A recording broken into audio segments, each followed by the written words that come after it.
तूच तोडून घे ना, डांगर टरबूज पाहिजे तेवढे घेऊन जा, मी आता हात लावणार नाही रात्रीच्या वेळेला.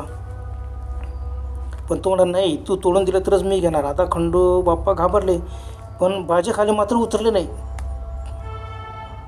मग तो म्हणाला, तू जर मला डांगर टरबूज दिले नाही तर मी तुलाच घेऊन जातो, असे म्हणून त्याने तो पुढे आला. बापरे, खंडोबाप्पाने हातात एकदम काठी पकडली. आता कंदील खाली बाजीच्या समोर कंदील वाळूवर ठेवलेलाच होता. त्याने हातात काठी पकडली. आता तो पुढे आला. दिप्पाड मनुष्य दिसत होता अंधारात, त्याचं काहीच नीट दिसत. चंद्रप्रकाश असला तर पूर्ण काळी आकृती, बस दुसरं काही दिसत नव्हतं. आणि तो खदखदा असू लागला. तो म्हणायचा, तू मला देत नाही ना, मी तुलाच घेऊन जातो, खंडोबाप्पा चाल. असं म्हणून त्यांनी खंडोबाप्पांचा हात पकड लावून नदीकडे उडू लागले. बाजीवरून त्यांना खाली खेचलं. खंडोबाप्पा एकदम घाबरले. त्यांनी जीवांच्या आकांताने ओरडले, वाचवा वाचवा वाचवा.